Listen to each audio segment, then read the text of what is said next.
Morning has broken, my windows are open. Wanna feel the wind blow through my hair.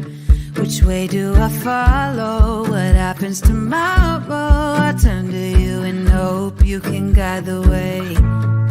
Sometimes I give up, just wanna be on my own. Even in the darkest times, you give me hope. So I lean on you when I'm lost my way. I keep holding on for a better day. I lean on you when the world's astray. I left my heart open so you hear my prayer.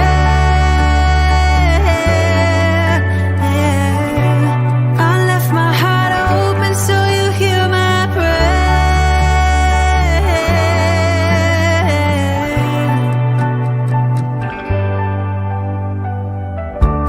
In times that are changing and when hope is fading, I know I can turn to your embrace. 'Cause there's so much beauty under your heaven, and I'm grateful every day. Sometimes I give up, just wanna be on my own. Even in the darkest times, you give me hope. So I lean on you when I'm lost my way. I keep holding on for a better day. I lean on you when the world's astray. I left my heart open so you hear my prayer. I left my heart open so you hear my prayer.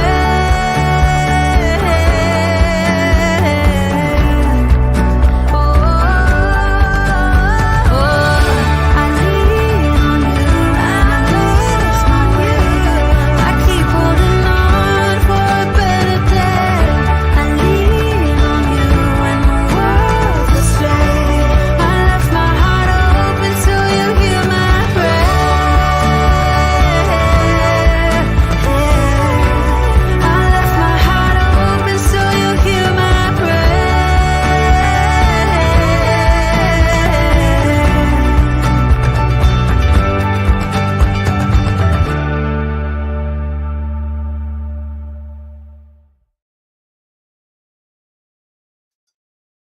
Hello, everyone. How have you all been doing? I hope everybody has been doing good. It's been a minute since I've been live. I've had a lot going on, but it's getting better. Hello, Michelle. Hello, Flies on the Coastline. Josh B. Nightbot. Let's see if he behaves tonight.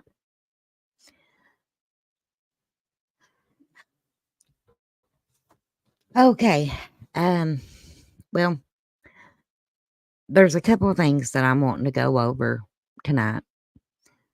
I got the crime scene photos back from my uncle's murder. We will be going over those. And I kind of want to read some things from KSP, the file that they sent, and see what you just get y'all's opinion of what you think about it. I went over these. I've talked to family members about it. We've brainstormed. There are some things that I just really, really do not understand. And overall, it's almost like the crime scene photos do not match up with everything that we see in testimony and even with KSP's very own notes that they sent. Okay. Michelle says, first, tell how they sent the files. You all, I received these photos on a CD-ROM. Yeah. Not on no flash drive, no jump drive, nothing like that. Nothing that is up to date. I got these files on a CD-ROM. But lucky me, I went and bought a portable CD-ROM so I would be able to look at them. And I'm going to look at them with you all tonight. Um, is my sound okay? I don't want to be blaring people, but I don't want to sound like I'm in a hole, but I don't want to be screaming either. Who uses one of those anymore? Well, I'm a photographer and I sure don't. I mean, I'm so glad you're live, Crystal. I want to hear all about this and help. Thank you. Thank you, Josh. Okay. Sounds good. Okay. Well, the first thing I'm going to do, because it took me a little bit to see how the officer's notes was actually written out. Let me see here.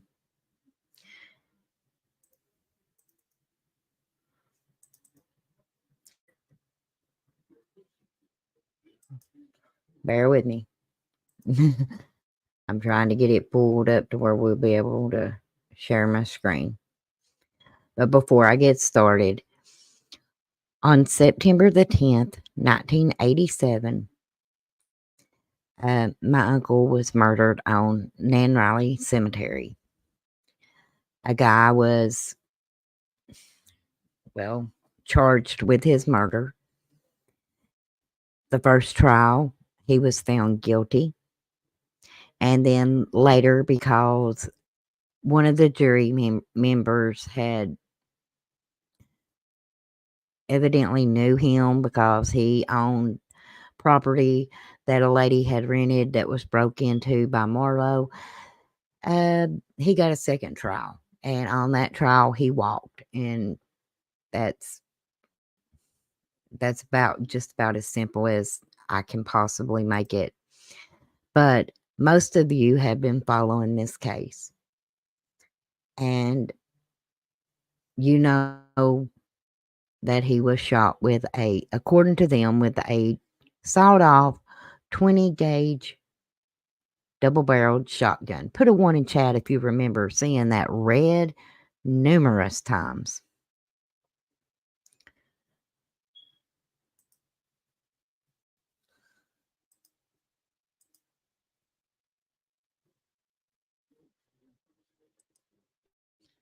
Michelle knows it because she's helped read it. Okay. Now, tell me if you can see my screen. And then tell me, you all, is this a sawed-off shotgun?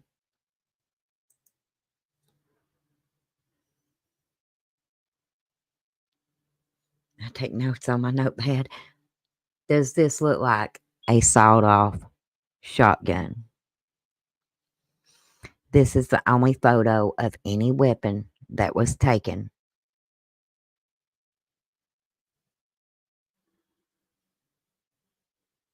That's a double barrel. Yep. But is it sawed off?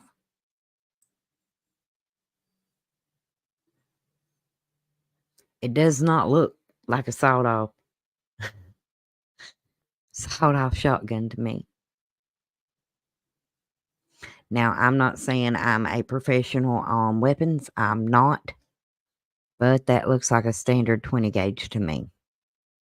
If I'm wrong, let me know. I'll correct it. But that was one of the first things that stood out. Just a second. Oh.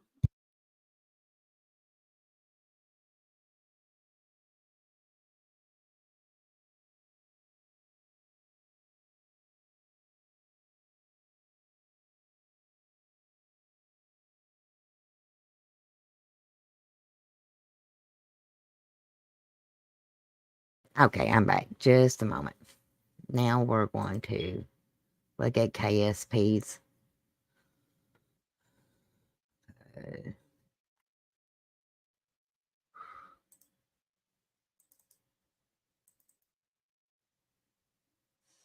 Okay, and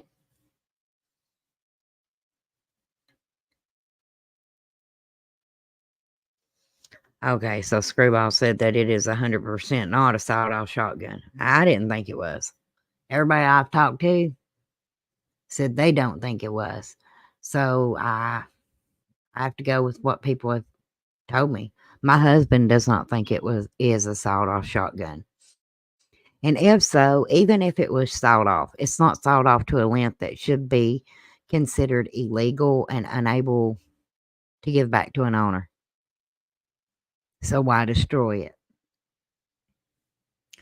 Okay, we're going to start right down here.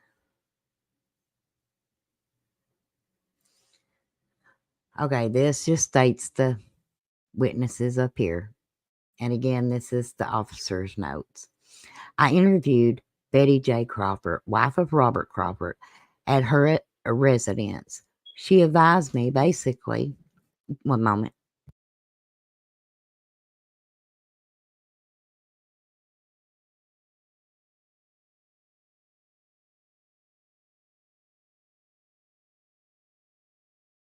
Give me just a moment, y'all.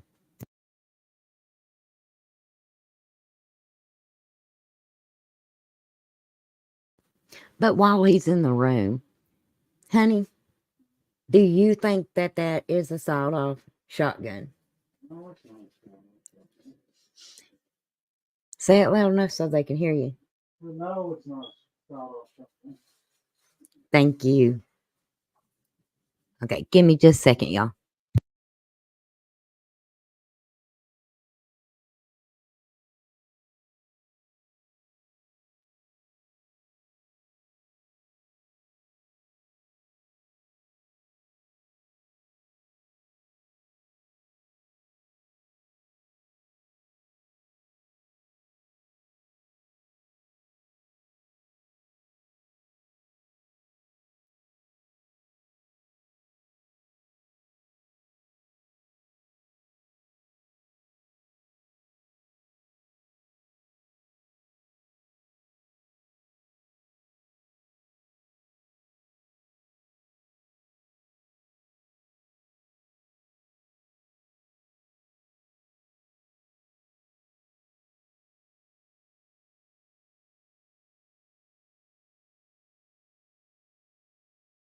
Okay, I'm back. I do apologize about that. Thank you all for your patience.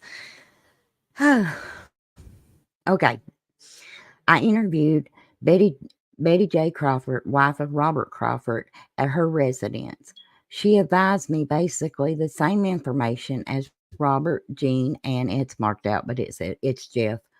They've got his name marked out because he was a minor at the time. Except no one advised me before of Marlo Brock being in Jeff Crawford's residence on the night of said murder. Okay.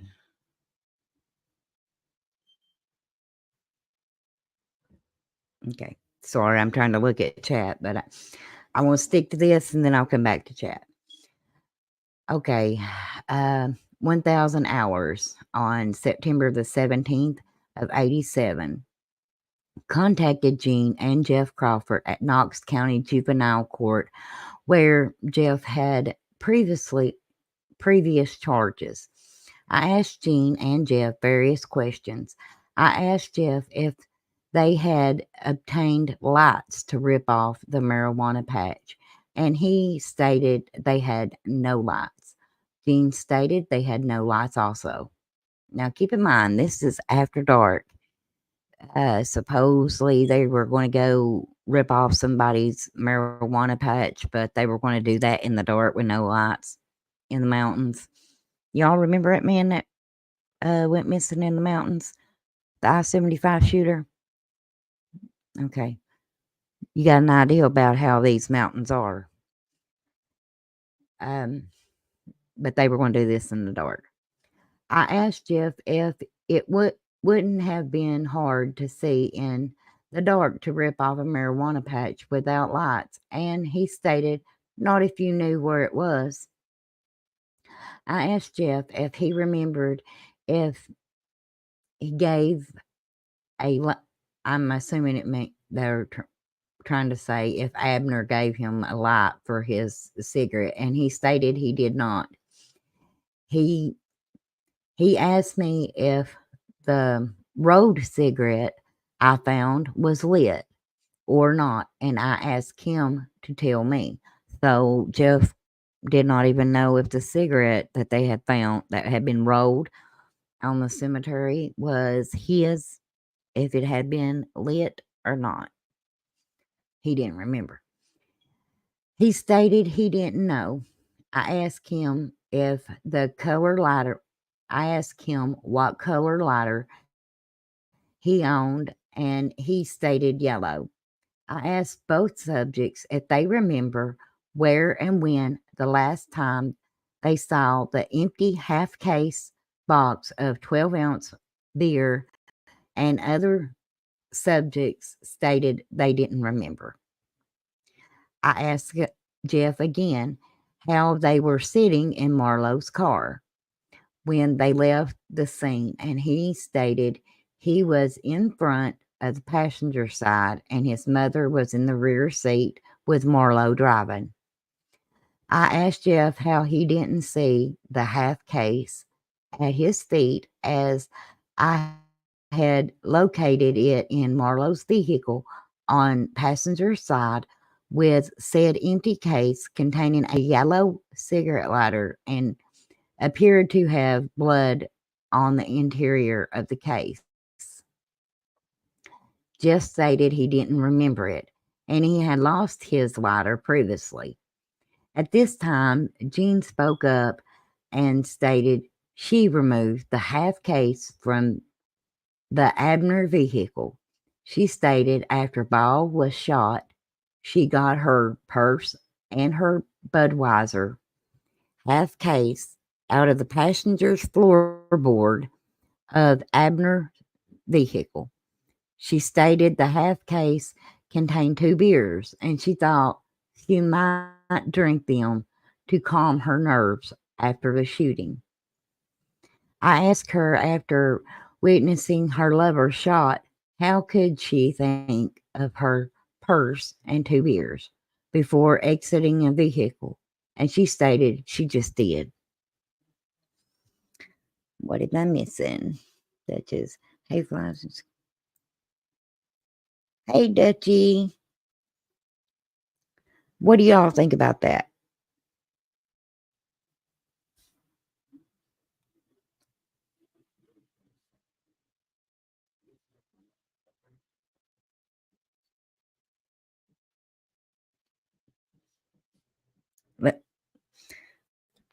Tell me what y'all think. Do you think if you just saw your lover, boyfriend shot, that you're going to forget your shoes, but grab your purse and your beer?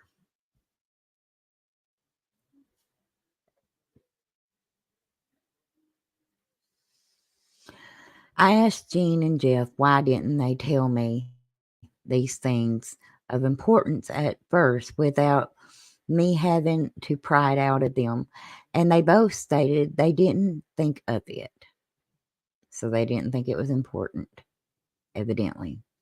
I advised both subjects due to inconsistency in statements given to me. I was requesting both of them to take a polygraph examination. Jean stated she had read and heard where polygraph examinations weren't reliable, especially on nervous persons like herself. I explained the polygraph procedure to Jean and Jeff, explaining the examiner could determine between nervousness and lying. Hello, Allie. So right off the bat, she's thinking, she's making excuses on why she can't take a polygraph. Spoiler alert, she didn't take one.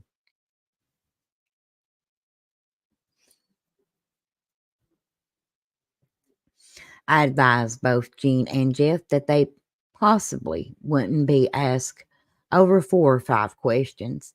2 being, did you shoot Ball Abner? And prior to going to cemetery, did you know Ball Abner was going to be killed?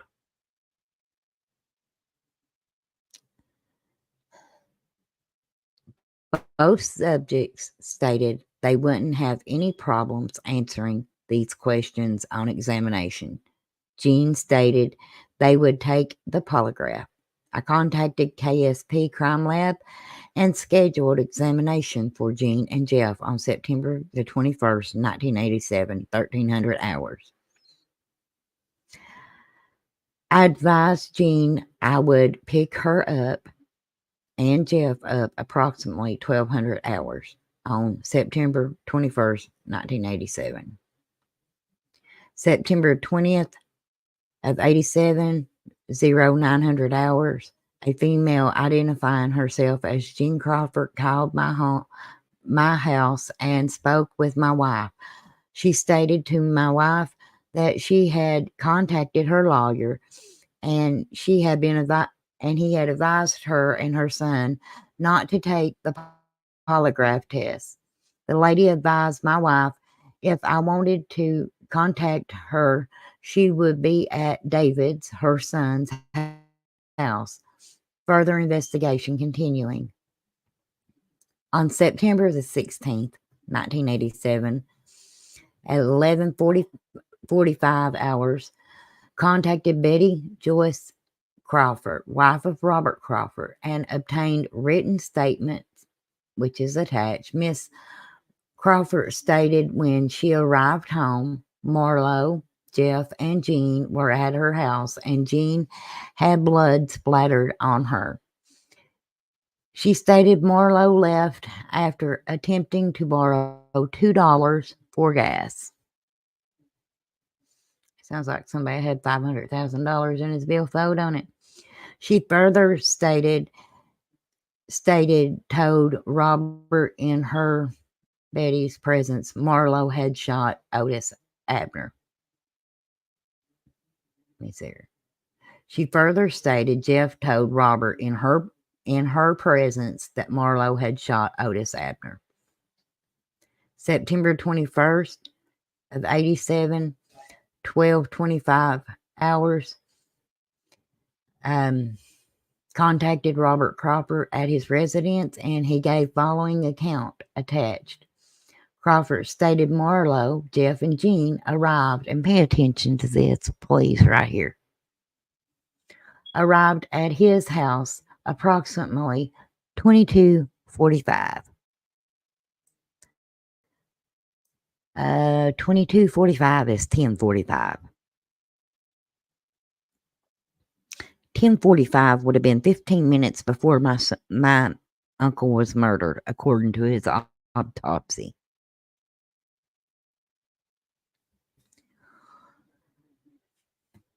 On September the 10th, 1987, Crawford stated Marlo told him he, Robert, wouldn't have to worry about Otis Abner anymore. Somebody had shot him in the head with a shotgun. On September the 21st of 87, 1700 hours, contacted my confidential informant and advised sawed-off shotgun had been located at, and it gives the residence, by a small boy, and said shotgun was en route out of state, possibly to Tennessee. Arrived at, we'll say, Smith's residence, and contacted Ike Smith Sr., who advised his smaller boy, gives his name, had indeed located a sawed-off shotgun in a junk pile above the residence. Ike Sr. advised Harrison Smith and Jimmy Hickman took the weapon to Knoxville, Tennessee, where Hickman lived. I spoke with, and he advised, it's blacked out, and he advised he found the shotgun, so it's the little boy, in the junk pile. See the statement. He stated Harrison took the gun from him. I photographed and the area and sketched the same. So he said he photographed the area. Now, let's see what the photos look like. Let's see what y'all think so far. Give me just a moment. Okay. Can you all hear me? Put a 1 in chat if you can.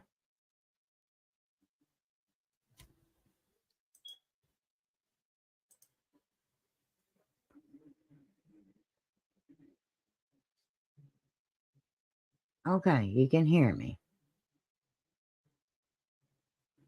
I ain't trying to access it. Okay, there we are.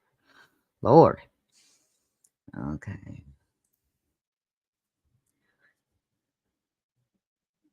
Okay. Let's see here.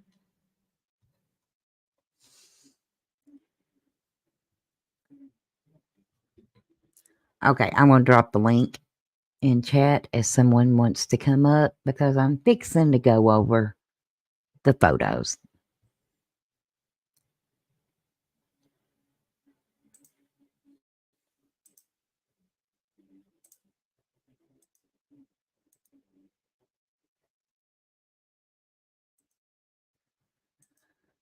Okay, if one of my good buddies want to come up here and join me, that would be great. Give me just a second.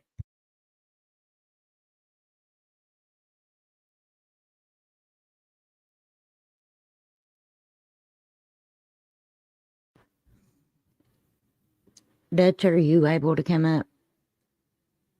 You, Allie, I know Michelle's traveling. I don't think she's made it back home yet. But if yous are, take that link, please. Some of this is kind of tough. Yeah, I got to pull this from this D drive here.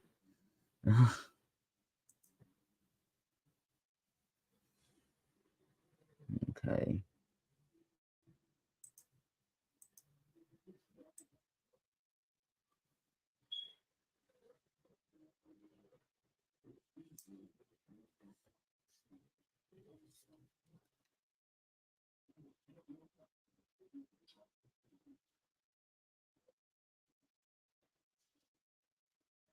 Okay. Allie, you want to come up, honey?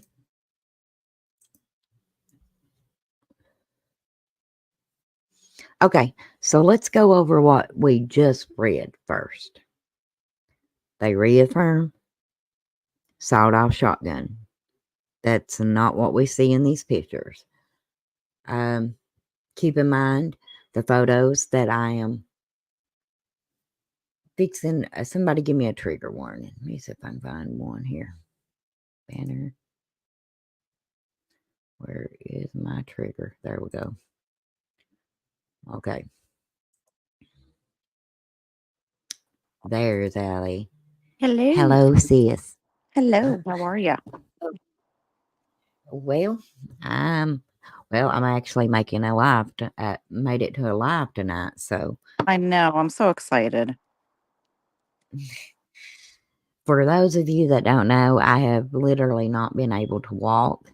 I've fractured my second strongest bone in my leg. Evidently, it's the second hardest bone to fracture that there is. It's been a whole mess. Me and God's going to get through it though. We're going to go through these pictures. Let me know when you can see them. I'm telling you, I'm all over the place tonight, but I wanted to share this with y'all. Okay. Share.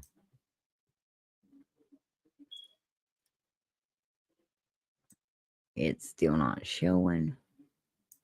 Now let me lower this one and add.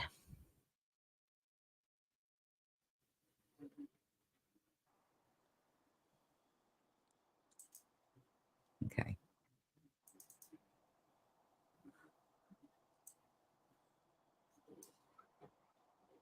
Let me know when you can see them. I can see that. Okay. This is the first picture that is. I'm trying to fix it where I can do both. Now, at first, you would think this is blood. right? Wouldn't you think that's blood? Yeah, that's what it looks like. It's leaves. It's Okay. leaves. Hmm. Absolutely no blood beside the driver's side door. I know it's the driver's side door because right there is the handle, and we learned from the testimony and from some of these photos that the passenger side door doesn't have a handle. Right. I do remember that. Now, this is what the cemetery looked like back in 87. If you can remember the picture that I put up, I may still have it. Let me see. Brands. Let me see if I still have it. Yeah, I do. I think so. Anyway.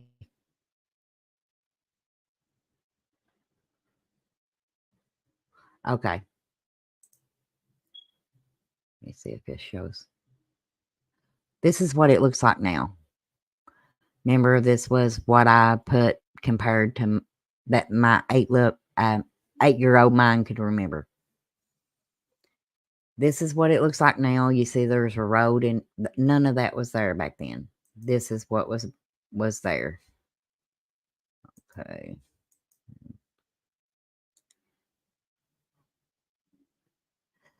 It's what was there if I can find it. Okay.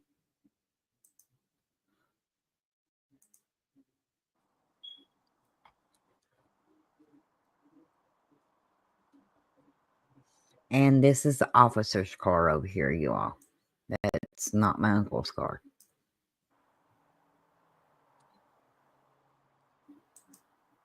And this is what they told me was the crime scene photos.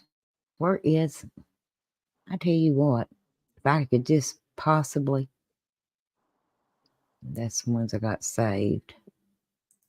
Keep this sucker up. Okay. Okay. Now, crime scene should be of a crime scene. Am I correct? Yes. Everybody in the chat, do you agree? This is my uncle's living room. At first, I didn't know whose living room this was. It took a process of elimination for me to find out. But do you see the radio that is sitting on the table and there's a beer can beside of it?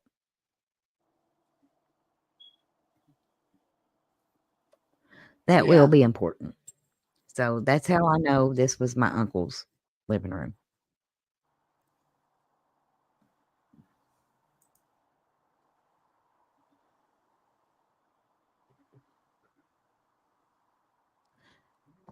This is a random beer can that is evidently at the residence, laying in a old-timey tire flower pot. This, and no, I didn't black his face out. That's why I said it would be of importance. This is where my uncle was living at the time. There is that radio that you can see through the window, and there is that beer can. This is Jeff Crawford. In 87, this is what your 17-year-old looked like.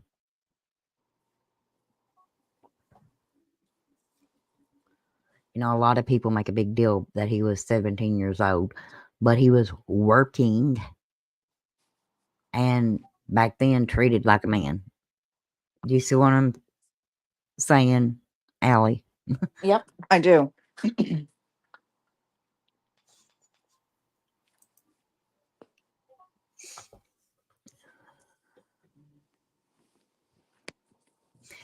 Flies, that is a good question. Why was that photo? Why are a lot of these crime scene photos not of the crime scene?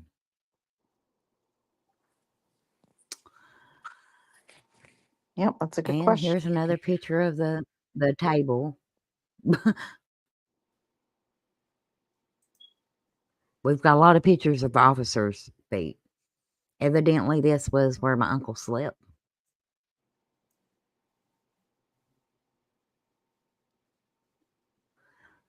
You know what I find interesting about this picture right here,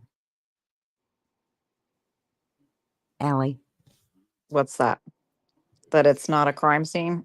In Jean's testimony, well, but other than the part that they've got it as a crime scene, in Jean's testimony, I'm sure Michelle remembers down here, she said that she was in the bed. Yep. That bed's made up. Yes, it is. Yep. Don't look I like do nobody's remember. been sleeping there. No.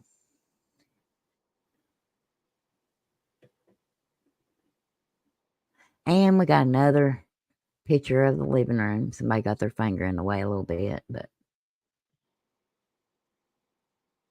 why is this being considered a crime scene, you all? Exactly. Well, this is the back of Marlowe's car. I know it's Marlowe's car because the inside is white. And remembering what I just read, the officer describes what was in Marlowe's vehicle. Mm-hmm. Budweiser cans and stuff. Yep. Now, this is the front of Marlowe's vehicle. Not my uncle's vehicle. Not the vehicle that my uncle was allegedly shot in. This is Marlowe's shirt. I know this because that's how it's marked on the court documents. This looks like blood. Yeah. I was just gonna say that looks like blood. And he asked Jeff, how did he not notice the beer case at his feet, which is right here. Again, this is Marlowe's vehicle. Now, I would be really, really, really, really curious to know what this substance is right here. And I wonder, did they even test it? They probably didn't.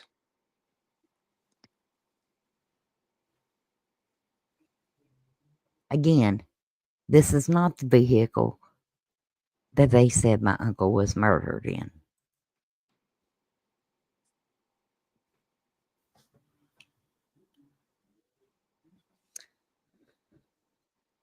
This is the pants that they got from Marlowe's.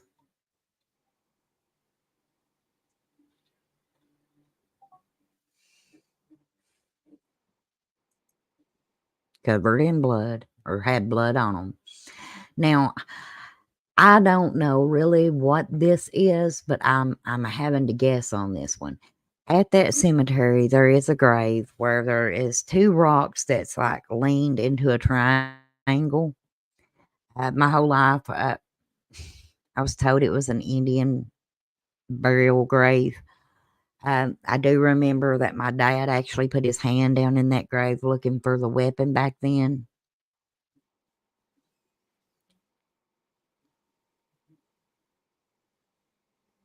Let me see, what did that say? The blood splatter in Marlowe's car. That seems more than Ball's car. Oh, just wait, Dutchie.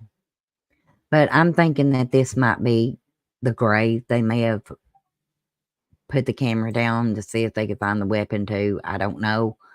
There's nothing in this grass. I've zoomed in on every little, and this is from about the area of where that grave is. This is my uncle's car down here.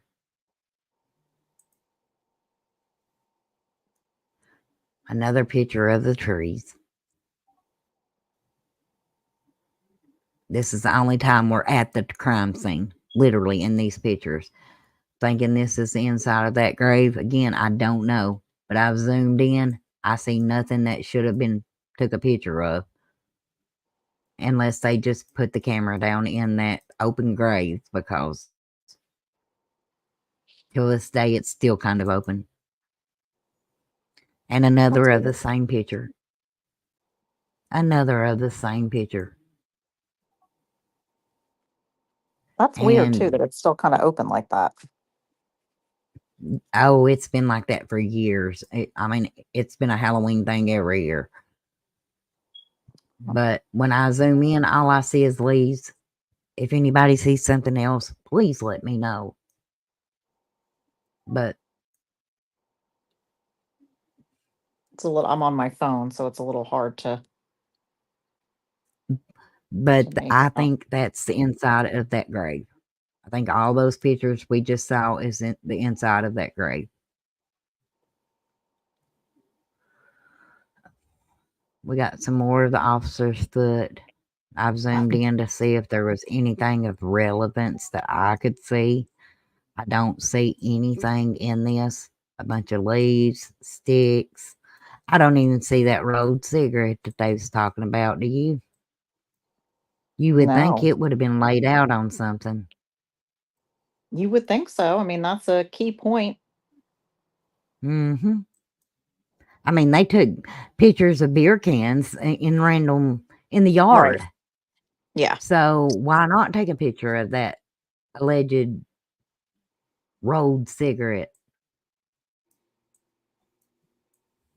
Again, nothing of real relevance here.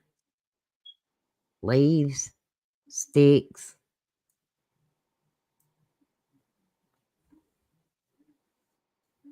Were they trying to throw this case? Oh, and that's just what we need. We need another picture of the officer's vehicle. Yeah. What The what point of this is relevance? what?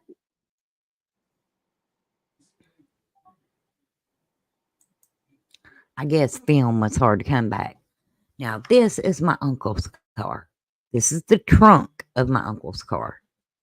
Now, this is what they were talking about. They found in my uncle's car that they call marijuana substance, which it probably is. But I don't think that little amount would have been back there. Do I think a whole bunch would have been back there? Possibly to be sold? Yeah, that's a very good possibility. But that, no. Yeah, it does, Michelle. If there is a cigarette there should have had some kind of marker. Yeah, I agree, Flies. Here's again the back of my uncle's car. The trunk, rather.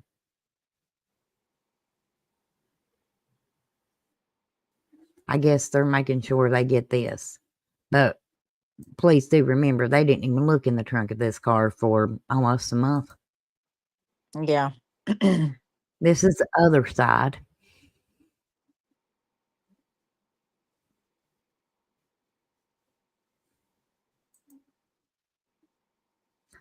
This is when it's towed in. This is my uncle's car. This is supposed to be a car that somebody was murdered in. It's blue interior. Take note of that. That other one was white. Remember those shoes that was found, Michelle? Right there they are, the jelly bean shoes. Yeah. That jelly bean shoe right there is upside down with where you put your foot in it facing the floor mat. But that's supposed to be the proof that she was sitting in this seat. Now let's look at this seat. It's clean. Well, an upside down It's shoe wasn't going to clean. prove she was sitting there either. Exactly. But he was shot in the head, you all. I don't mean to be vulgar, but there would have been a lot more blood than this if he Yes. was shot in this car. Here's a better picture so you can see that jelly bean shoe because it's so important. It's upside down. in my opinion, looks like it was just thrown in there. They're ugly, Gene. I wouldn't have stayed for them either.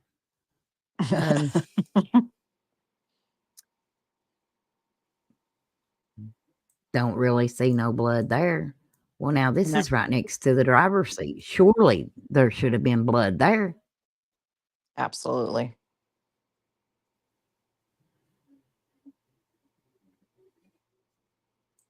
Yeah, there would have been blood, Kim. Okay, this is a side view. Now you get to see what blood was in the car. A little speck here, but I thought she was sitting here. Right. Not a genius, but I think her body should have blocked that speck. Then you got this that's smeared. This right here, this isn't a splatter. This is smeared.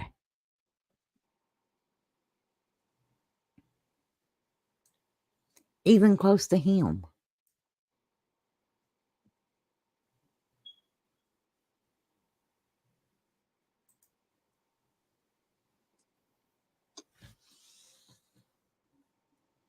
You're This right, Dutchy. photos That doesn't infuriate add me. up. I'm sorry. No, it don't add up at all. Back seat, she went out this door, remember? Okay. There's a little bit.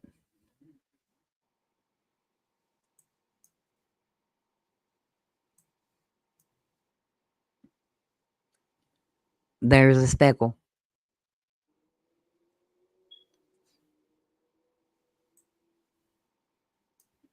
Yeah, Josh said it looked Does like it this could have look been like cleaned before the pictures, before taking the pictures. That's what it seems like to me, if it occurred there.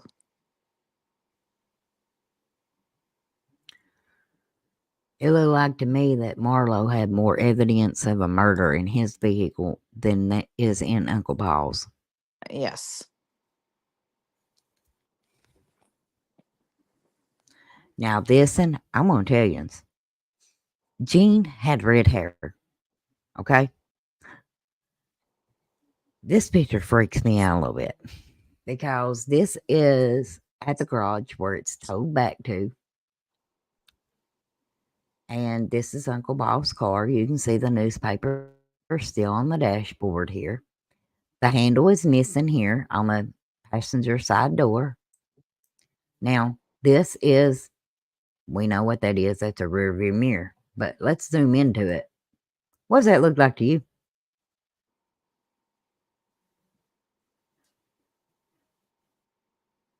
Mm, I see a face. yeah, again, it's hard for me because I'm on One my of phone. two, It's hard for me. either a redheaded woman or that's blood. And if that's blood, how did it get there? If this window was up, Yeah. you see a face too, Kim? Blow that up again, Crystal, if you can.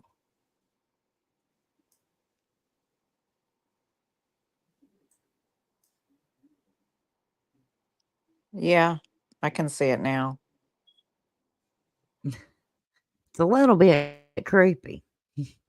And It trust me, is. if there's anybody that would try to send some sign after death about what happened to him, it would have been my Uncle Bob. Now, this is Marlowe's car.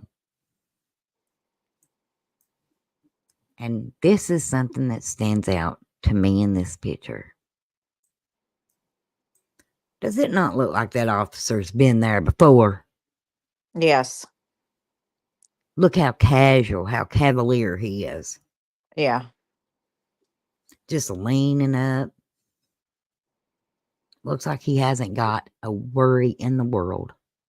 Don't look like he's worried about being there either, even though he's got a maybe alleged murderer standing right there beside of him. Yep. Says a lot to me.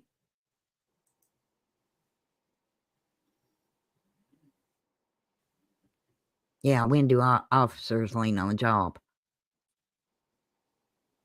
See? if I'm looking at this, I would come more of saying, it looks like he's thinking over buying a vehicle. Mm-hmm. Yeah.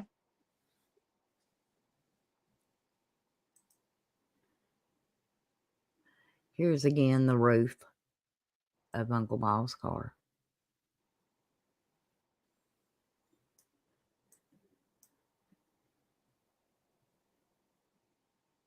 They're splatters, but it's not what I would expect to see. And you can see throughout the cemetery, it's night. He's got a flashlight. So this is before the car was ever towed in. And it looks like there's more. It looks smeared to me. It looks smeared. I would think there would be more than this. Yeah, I It's agree. too clean. Looks like a good pal's discussing something. Yes, Kim, it did. It bothered me. It bothered me a lot. Now, when I looked at this is the rear end of the vehicle. You all know I have said, and one thing that stuck out to me, and I know, it's the little things. CCC was on the back of my uncle's car. Coldcasecrystal. Oh, wow. I know that's not what that is, but that did stand out to me. But one of my theories has been from the get-go, they lured him up there saying that they were going to buy marijuana and probably robbed him and killed him.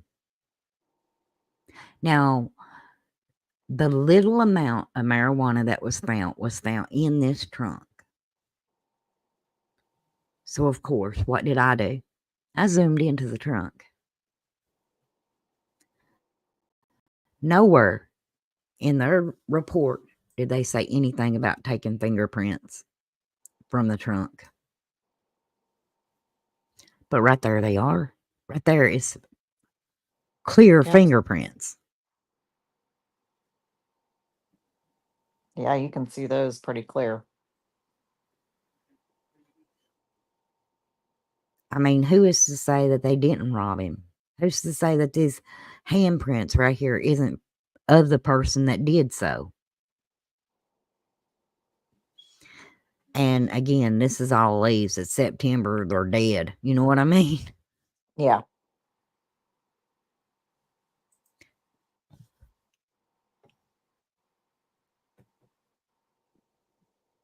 This is the only picture of relevance other than the inside of the vehicle that I have found. And it's of this shell right here.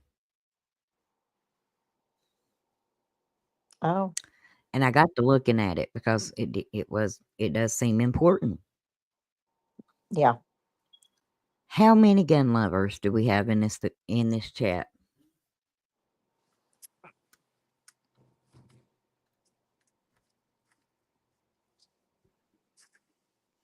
This is a 20 gauge. It don't eject itself.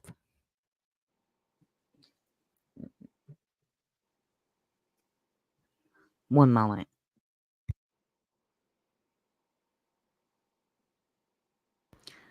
It don't eject itself. So, look how close it is to that back tire. Yeah, that's really close.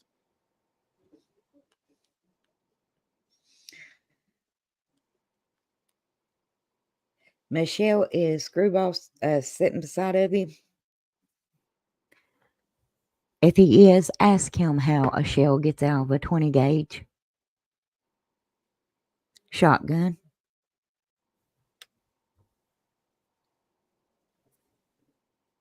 Because this back tire, look how close that shell is to that tire. Did they fingerprint the shell? I don't know that they fingerprinted anything, Miss Kim. My guess is they did not. My guess would be if they did, they would have made a note of it. You have to open the barrel to eject it. Yes.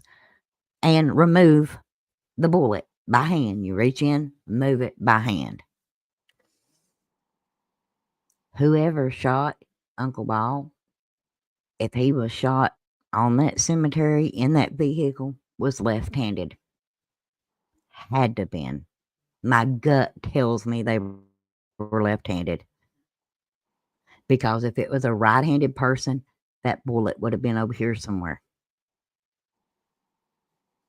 Not that close.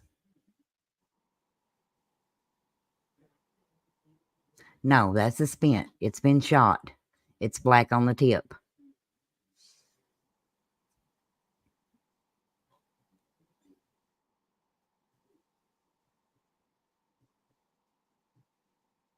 And to take that out, you have to open the barrel.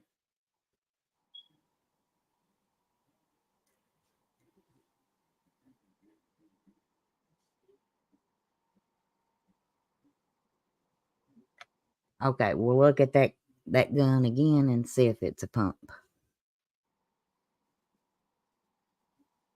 Is that a pump? Shotgun?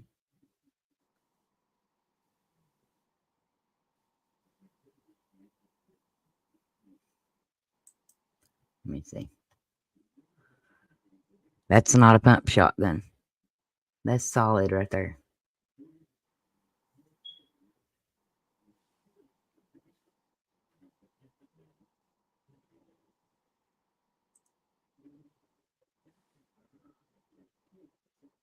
And I have a question.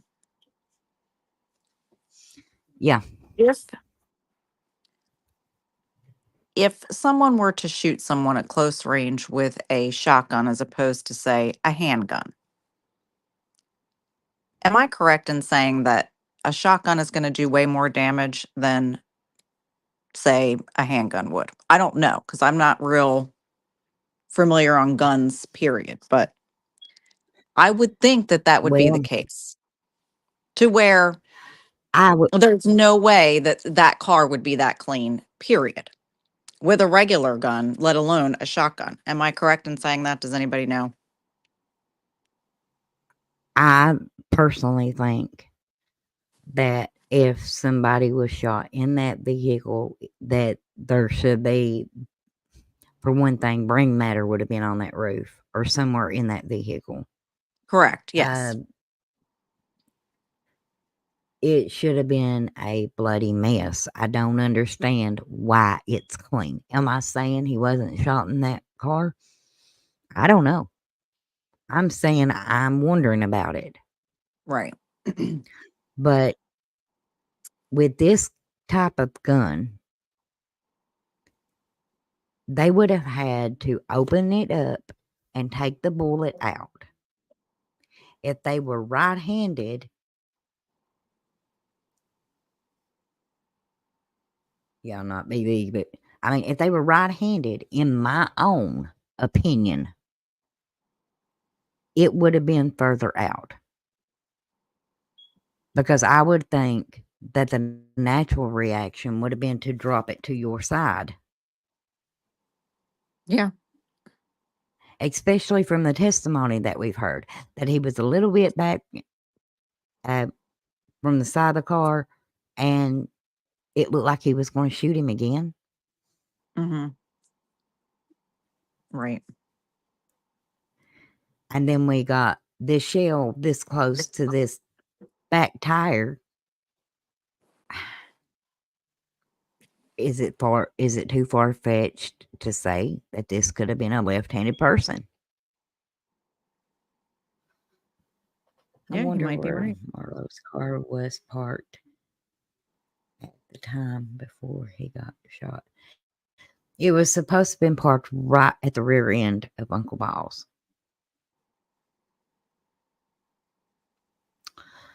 What had been testified to was that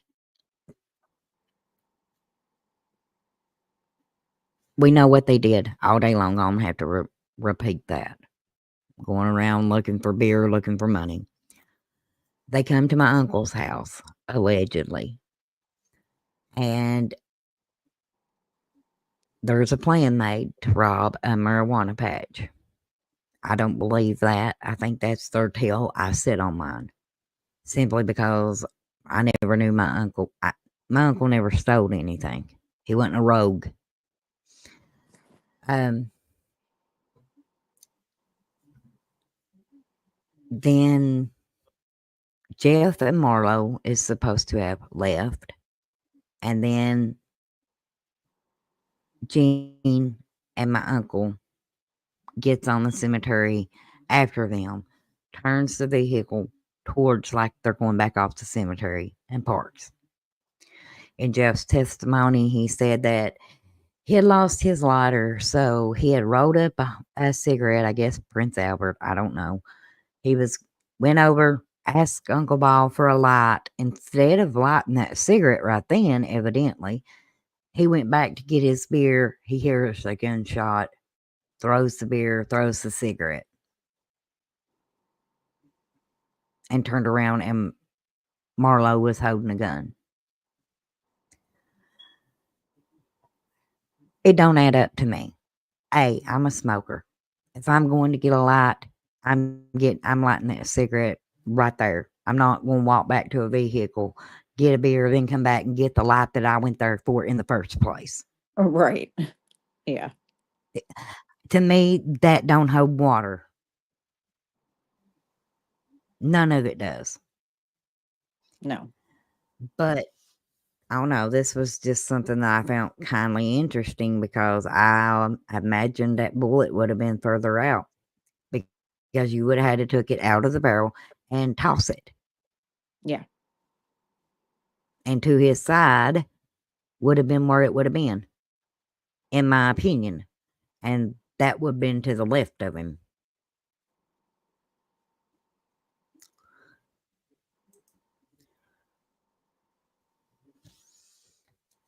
Okay. And these pictures.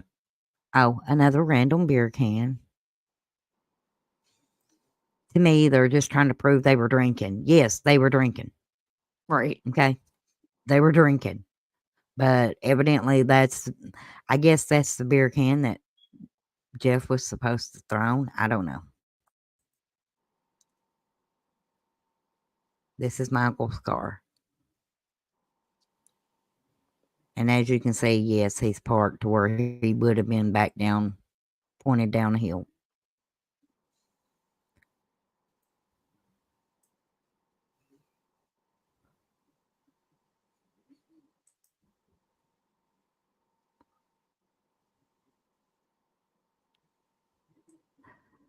Of all the photos that they could have took, how was any of these? And here's the gun.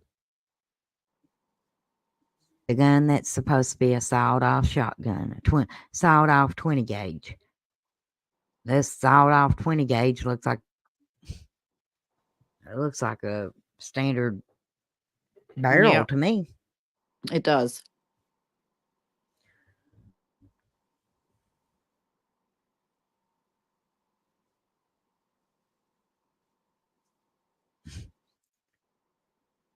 I'm not fully convinced that it's a 20 gauge.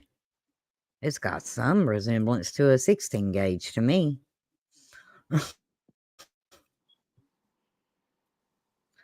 Then we start taking pictures of where Marlo Brock lived.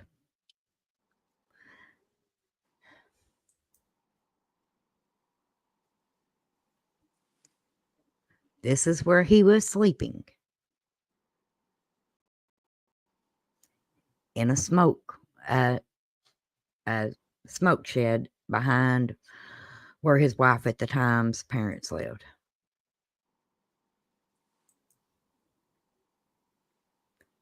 This is the building. They take another picture of the building. The wife's family lived here. He lived in this little building here. This is another crime scene photo.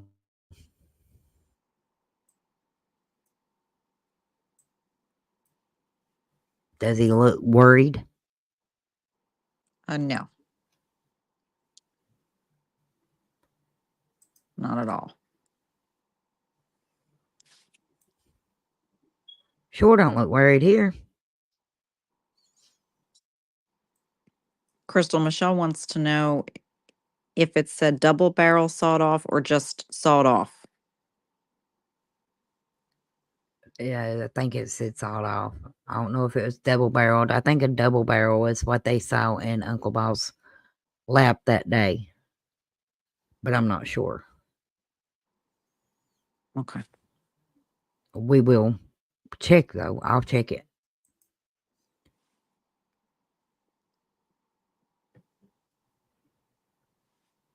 Yep, another scrapbook photo. That's the hill they found the gun on. They found it up here behind where he was staying.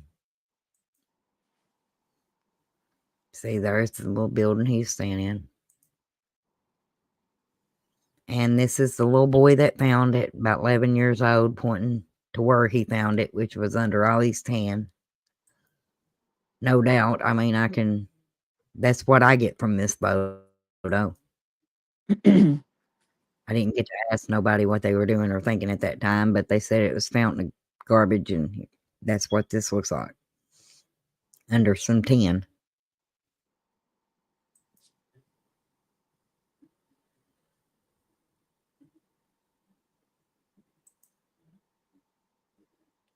And then we get this picture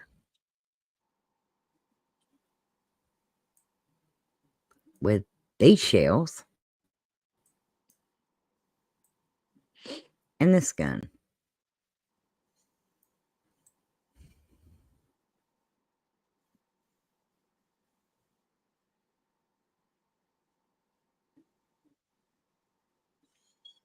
Well, by the time that they got the gun, Michelle, it had done made a trip to Knoxville and back. It was underneath the man's bed. Said he had planned on trading it for something.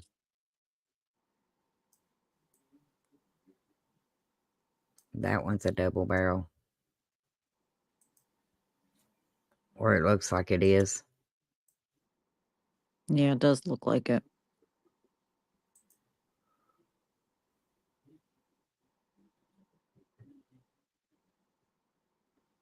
And then we're back to this picture.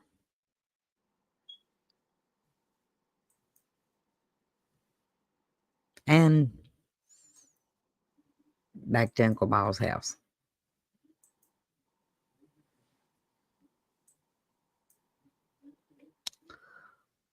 Now, just a second.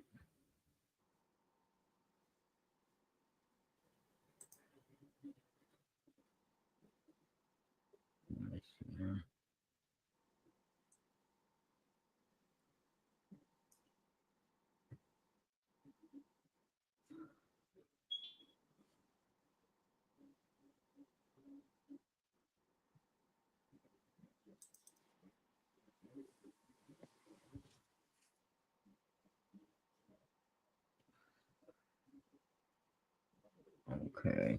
Let me see if this is the one.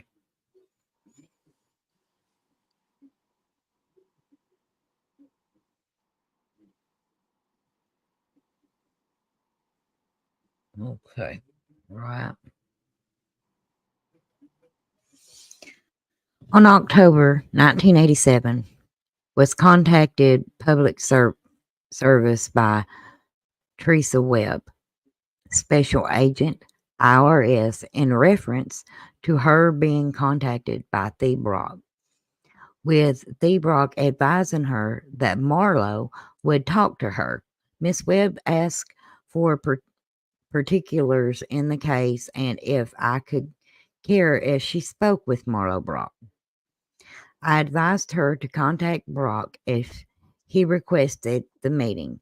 I advised her Brock would not talk to me, his attorney, or Fred Yaten, his probation officer.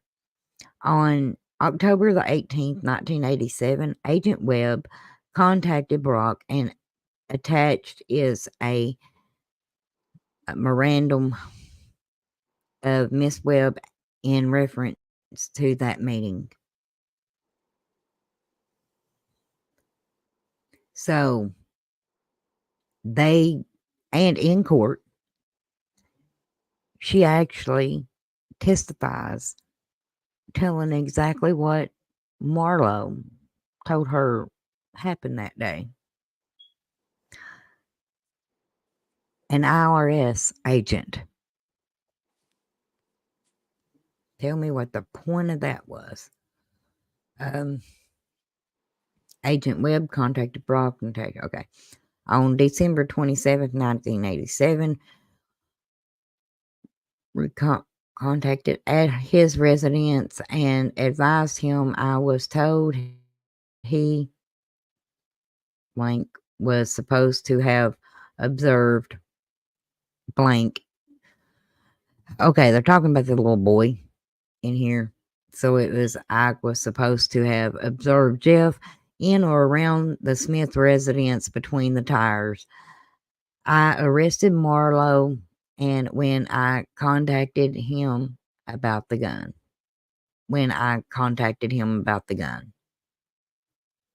So from everything that I can tell from just putting their notes with the photos, the photo of him leaned up there and just relaxed as he could be in his checker breeches, he got arrested that day.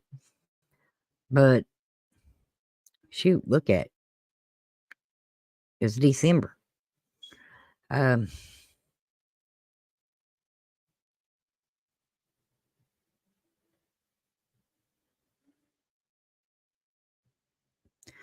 Okay, contacted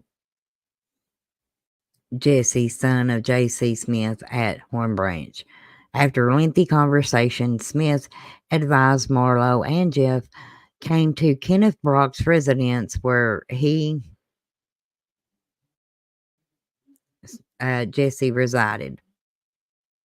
I know what's blocked out because I know who was involved. Jesse stated they arrived approximately 10:30 hours 9 or on September the 10th, and that's at 10:30. And both were drinking. Stated they began talking about guns, and he produced the sawed-off shotgun, and all three shot the gun. Jesse stated Marlowe and Jeff left, going to cut Marlowe's pot.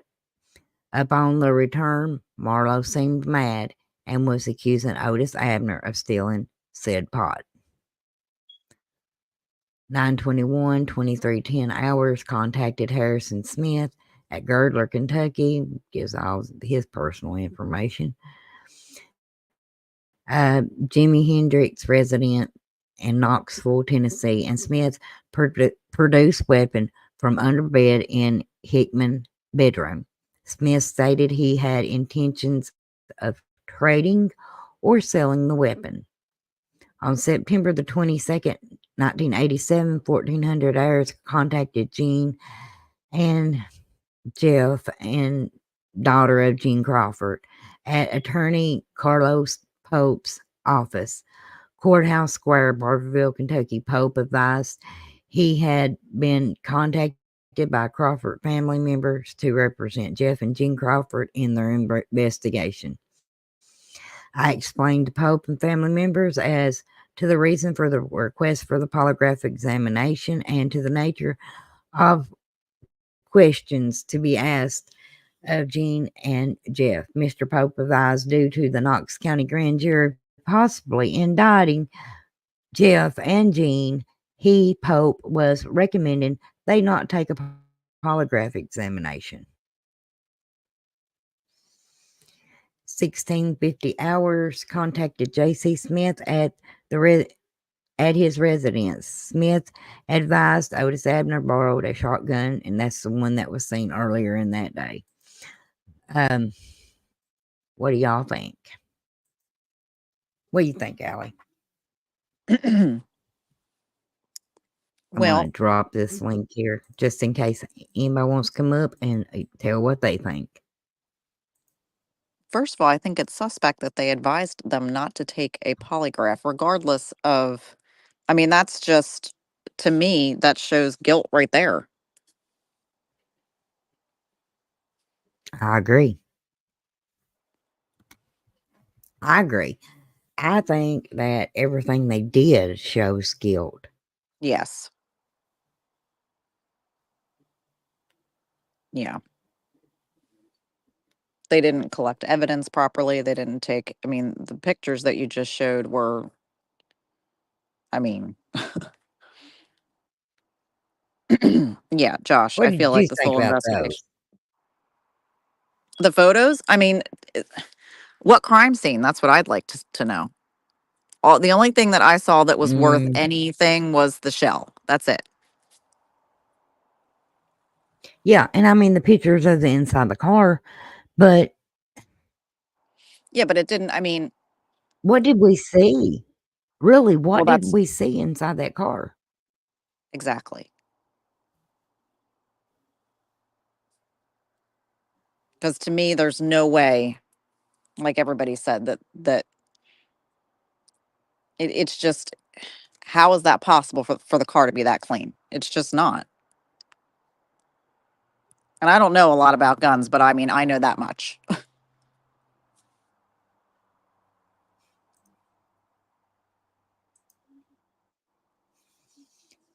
I didn't expect that.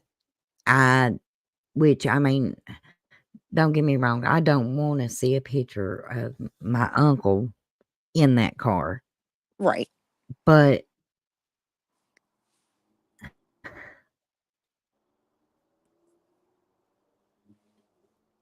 I mean, I would have thought there would have been something that, in all honesty, let's be real, you could have took a rag that had blood on it and made that much blood in that vehicle. Right. Exactly. Yes, Josh, that would have done damage. So much more blood, etc. should have been present. Yeah, he's right.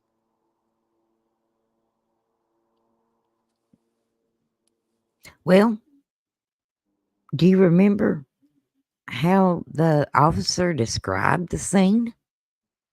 Did it look like that to you? No, because I do remember that. Not at all. I mean, to me, their files, their testimony, and these photos don't add up. Don't match. Right. Exactly. And Josh wants to know Also, when were the photos we're- taken? Days after or the same day? well, some of them were took the same day when it happened, like the ones you see in the dark of Uncle Bob's car. That was took while it was on the cemetery. Some was took weeks after. Um, the gun was found, I think, about 3 weeks after he Yeah. was murdered. Um, That part I remember. when just a second, let me see here. This right here.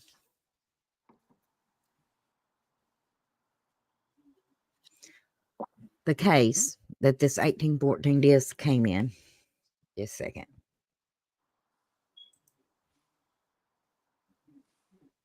Yeah, it's an 1814 disc here.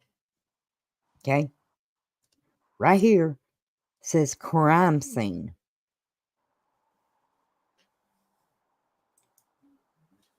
That shows It makes nothing of me the crime wonder, did scene. they consider my uncle's home at the time a crime scene? Right. Well, why else would they be taking? Because don't get me wrong. I mean, there's a difference between crime scene and evidence. Do I Yes. need to maybe FOIA pictures of the evidence from that case? I mean, No, I would. 59 photos and 75% of them ain't even at the scene of the crime, Right. unless they were predicting that the scene of the crime was somewhere else. And in my opinion, Marlowe's car looked more like somebody had been murdered in it. Yes. Agreed.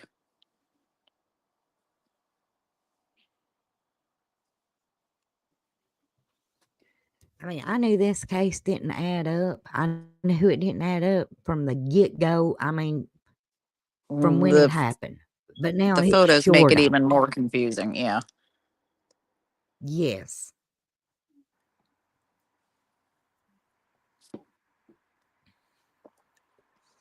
And you can imagine where I haven't been able to walk and haven't been able to really do the things I'm used to doing. This case is all I've been able to really look at. So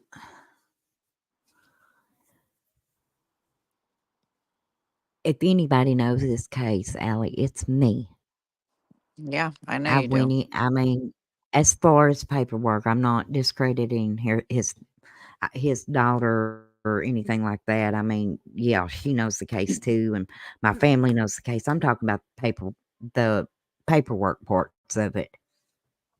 Um, when it comes to testimonies, I know it inside and out, Yeah. and those photos, they don't match. No, they don't. They don't go. And there was something that I really, really did pay attention to.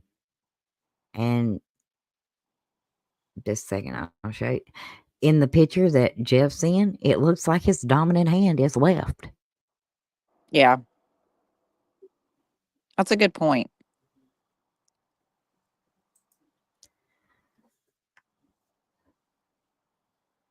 I I do look and see now smears with a rag. Things go through your mind and possibilities. I think a lot is possible. I really do. I mean, Jeff had family that had tow trucks. Who's to say Uncle Bob's car wasn't towed up there? Yeah.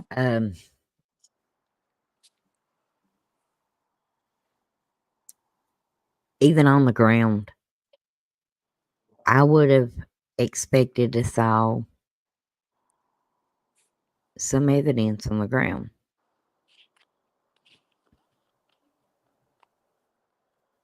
All I saw was the leaves and a Yeah. bullet. They said they had that cigarette. Why was that cigarette not put somewhere and photographed? Yeah. There's one Or more like thing I Sly said, a wanted to marker show. where it was. Yeah, why was it not marked where it was? That's in my opinion, a really good question. Yeah. I can see having to take a picture of it, laying where you find it, but then put it somewhere so you can know what it is, because I saw sticks. Yeah. Just a second.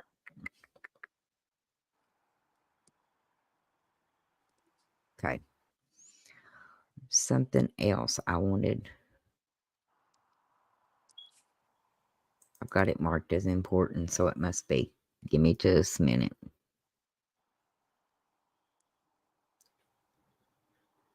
Oh, okay.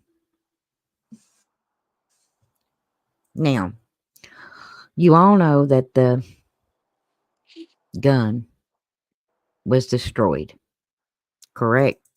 Yes. Okay. Let me get this down here.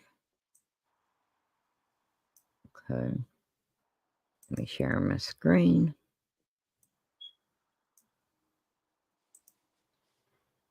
And Crystal, read what Josh just asked. Did you get a medical examiner report? Did they get a liver attempt to get a real close time just to rule out? Yes. Yeah, I've got the medical report too, and that's why I said it surprises me that so many people are saying that after my uncle was murdered, they showed up at their house and it was 10:45, because the medical report says he was murdered at 11 o'clock. So Yeah. to me, that's strange that he could show up 15 minutes talking about my uncle being murdered before he was actually murdered. Mm-hmm. Just a second. Property. Here we go. Let me know when y'all can see this. Yeah, I can see it. Okay. Now this is like property. Date and time checked in, not available. Where it was stored. KSP Crime Lab. Okay. Brown disc wad. Brown wadded disc. Gray metal shot. Mangled gray. This is evidence. Property. Okay. Let me see. Make sure this is what it is. One rolled cigarette. This is again recovered property. Where was it recovered? Marlowe Brock's vehicle. Nan Riley Cemetery. Okay. One rolled cigarette. KSP evidence. Envelope containing suspect tobacco. Plentiful. Destroyed by burning at KSP firing range by Officer McKnight. A pair of men's trousers, green in color, stored. A man's short sleeve t-shirt, brown in color, and see if it says which belonged to Marlowe Brock.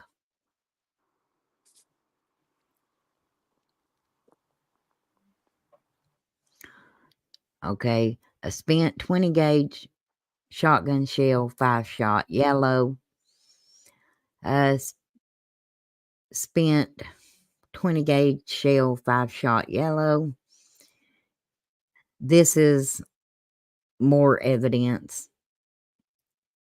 Empty 16-ounce Budweiser cans, a yellow cigarette lighter. Destroyed. Empty Budweiser cans and yellow cigarette lighter at KSP firing range by Officer McKnight. Keep in mind, nobody's did time. This is evidence. It's being destroyed. Not just the gun, the clothes, everything. 20 gauge Remington Winchester model 870 shotgun, pump action, blue in color, wooden stock wrapped with black electrical tape, no firearm, barrel length, 12.5 inches, serial number. Owner, Marlowe Brock. Let's see here.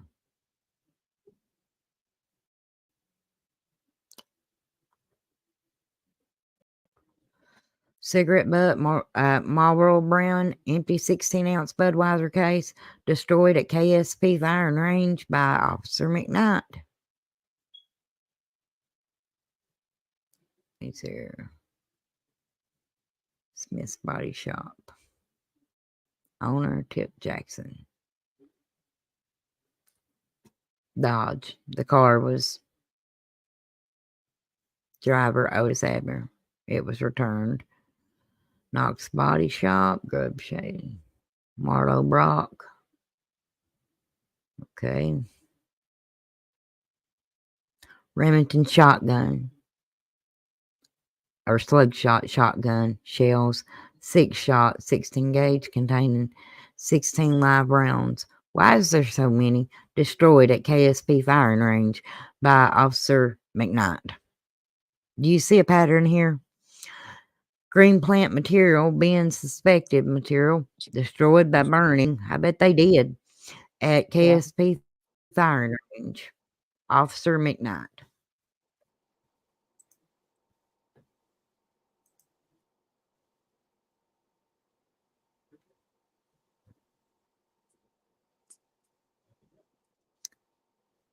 So everything that they had as evidence that they had got that day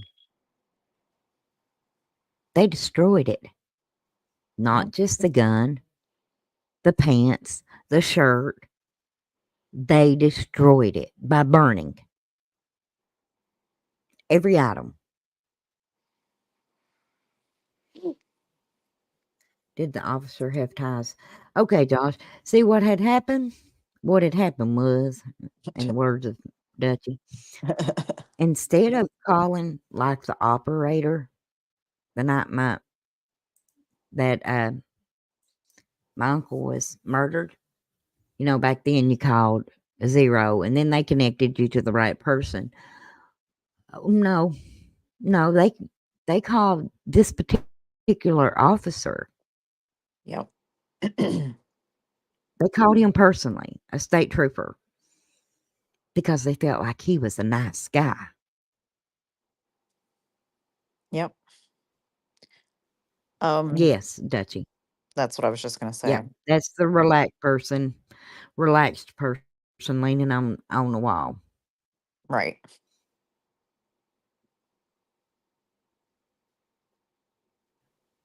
None of it was justice. Today I was actually talking to my brother, and I said, I think things happen for a reason and a time. It took me forever to get these records, any of them. And I honestly believe it's because my daddy would not have been able to handle this. Yeah. I feel like he would have sought revenge, or Yeah. even worse, had hatred in his heart. And hatred itself can eat you alive. Yes, it can. With everything that's going on, I just, this injury has been a blessing and a curse. Sometimes we get busy with our own lives, doing our own thing. And we need to slow down. And sometimes it's a doggone shame that it takes good Lord just taking you walking ability away from you to slow you down. But that's exactly what happened with me. Kim, that has been spoke about right now. I can't really speak on it too much, but most likely. But it's a big reason that, well, I don't know if I should say, but it's been looked into. Before my cousin speaks, I imagine that she's going to get all the details of whether she should or not first. And I don't blame her. That's her daddy, and I support her 100%. Absolutely. They deserve justice. Um, but I was talking about sometimes we just gotta slow down, and I had to. I had nothing that I could do that didn't involve a computer. I would like to be able to sit here and say, "Hey, you all, I haven't been live. I haven't been able to go live. I could have went live. The pain is there. I could have went live. But the one thing I want you all to know is sometimes it's good for us just to step away for your own mental health. Sometimes you just got to step away. And No truer words, Crystal. even with this case, I mean, even with this case, yes, I've looked at it, but I've had to kind of step away a little bit. I asked Michelle the other day, I said, Michelle, I'm reevaluating even the way I'm doing my lives because I don't ever want to do it without class or dignity. You and always do, sometimes my Crystal. feelings. But with this case, sometimes my own personal feelings come through. And even there, I don't want to do it without dignity. Yeah, I understand that. It's took me this long, Allie, to honestly say I don't hate them. And that's something that I really had to pray about, because if you would have asked me a month ago, you wouldn't have got the answer. Yeah. Um, they're in the hands of a just God, but I will cover my uncle's case with integrity and truth, because he deserves that. He didn't get justice when he was here on the. He didn't get treated right when he was here on this earth. And I'm not talking about family. I'm talking about the people that were around him. A lot of people were around him, just used him. He didn't know who his true friends was. It's good to know who your true people are. I Yeah. know they're here. They're here. Michelle checked on me. Allie checked on me. Dutch. I mean, know who your true people are. Who's really got your back. Because I'm going to be honest with y'all. If my uncle had the right friends around him, he would be alive today. Yeah. It boiled down, no matter what angle I look at this case at, it boiled down to he trusted the wrong people. He trusted the wrong people and it got him killed. By no means did he deserve it. By no means did he ask for it. Yes, I saw documents that said that.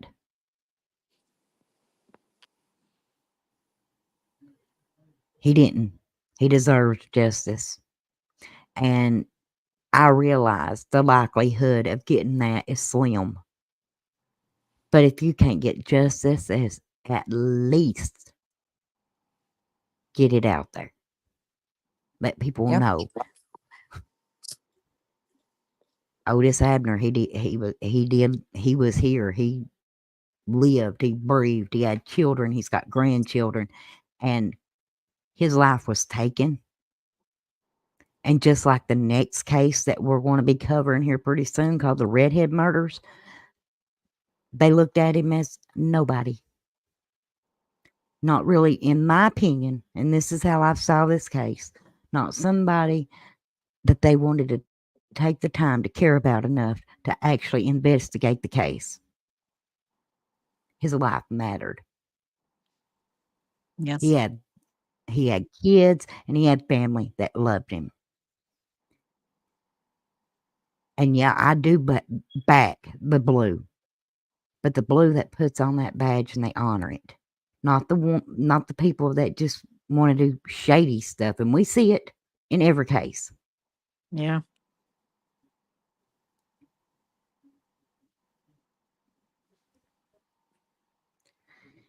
But the only thing I could think of, Allie, when I was reading these documents and looking at these photos,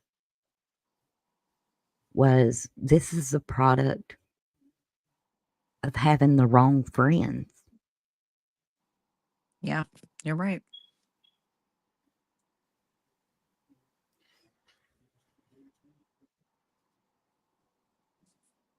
It's sad. That's You very sad. know, there's that one moment in your life, like, well, when I fell off the porch, I was thinking, what could I have done differently?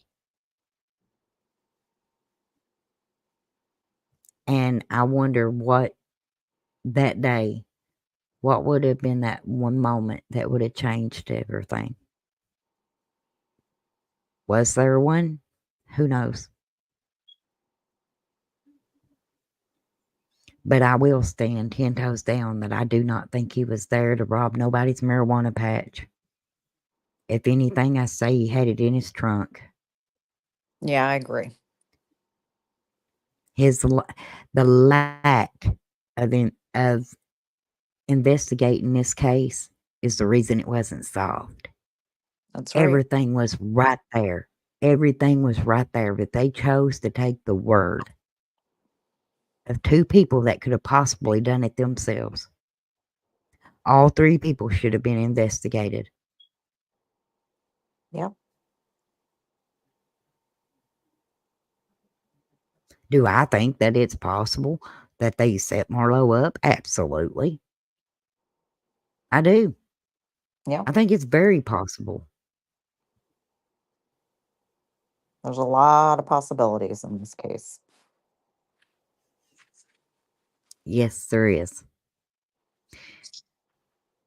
The thing that I didn't think was possible when I got these pictures, I think it changed my mind. Yeah. Where I stand right now, I think the blood got in there when they put his body in the car. I Yep. don't think he was shot on the, and I'm giving my opinion, people. I don't think he was shot on the cemetery. I think he was put in that vehicle, and that's what caused what little blood that you see. Yep. In my opinion, Marlowe's car looks worse than Uncle Ball's. Yes, it does.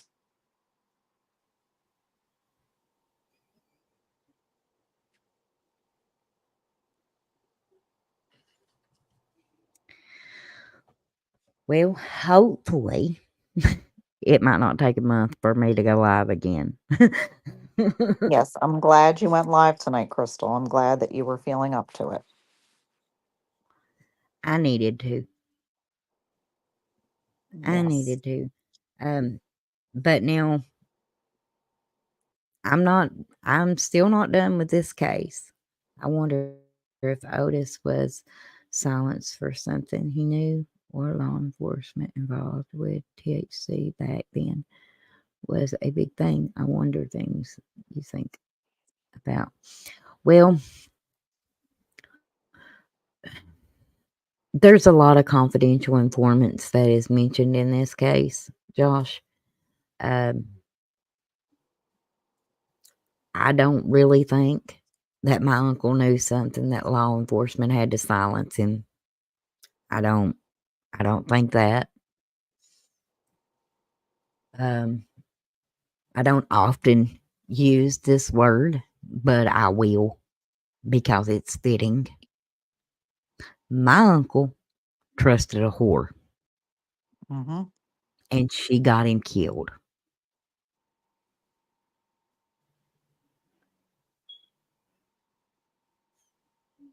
In my opinion, that and that's a pretty strong opinion. Yeah. But Um, I agree with you. was he perfect? No. From the time that I have started these series, I've never said he was perfect, but he was good to me. He treated me good. How long had they been together, Chris? I don't think very long, Michelle. I think maybe a little bit over a year. Um, if he would have, if he'd have been faithful and treated my Aunt Gladys good, he'd still be alive. That's another sad part of it. Yeah. He had a good wife. He had a good wife, but he wanted. I mean, I guess Jean was appealing to him because she drunk like a fish and had a mouth of a sailor. Always wanting to argue, always wanting to fight. Um, and you know what? I want to put this out here too. It has been said she was sleeping with Marlo.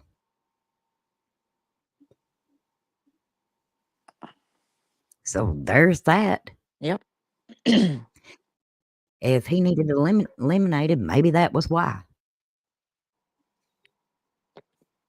And that's something that at the beginning of this, I knew, but I never said anything.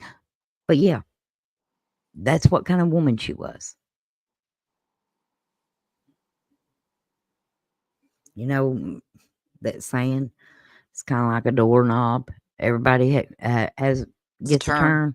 turn. Hmm. That was this woman.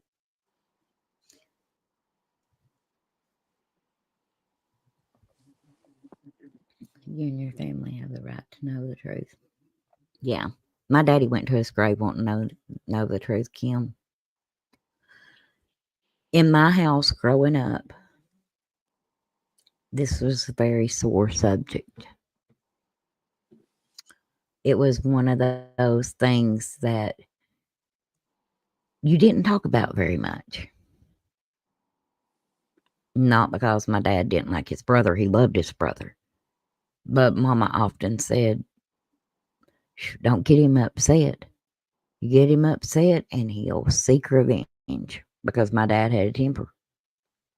So it was something we danced around. We didn't really talk about it. We didn't speculate in my home about it. Now my mama, she was pretty nosy. She'd speculate with other women, but not around my daddy. But my daddy loved his brother. Now you all have heard a lot of what, well, the kind of life my uncle lived and stuff like that. But what some of you may not know is when my dad and his siblings was, well, my dad was young, um, their dad got sent to prison. He had shot my grandmother's brother, didn't kill him, but it got him sent to prison. And my grandma was raising our kids. And on Christmas, my dad woke up to his mommy dead under the Christmas tree. So my dad, his older brother, and all the guys, all the boys, there was 5 of them. They took their, with the exception of the one that was married, had a family of his own. They took little parts. My dad worked. My Uncle Bill cooked. And they raised the siblings that was still at home. They loved each other. They pulled together in a time of need. And some of those siblings are very, very successful now. Their family had tragedy, a lot of it. Uh, my uncle was just one notch in the many things they went through.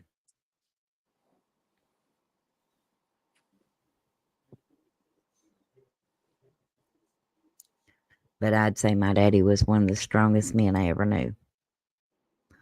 Not because, he's pretty bad when it come to, he was a pretty stout man too, but that ain't what I'm saying. I'm saying my dad kept it together for his family. And that was a big reason we just didn't talk about it in our house. My uncle, he was a sight. He called me Susie Q. He bought me candy, and he showed me that I could use a turtle's head for a sword. Those are things that I always remember. Um, this series ain't over yet, which I probably will be going on to the redhead murders until Lori feels like she's able to speak or whatever she needs to do. Which we still got some testimony we'll be going over, but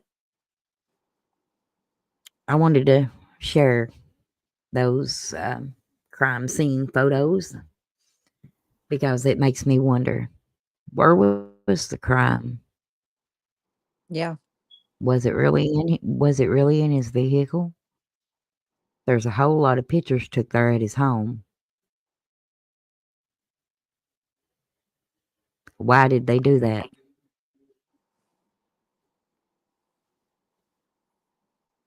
Yes. Yes, Michelle, they are, and I've been looking at those too. But we finally got those those back, didn't we, Michelle? But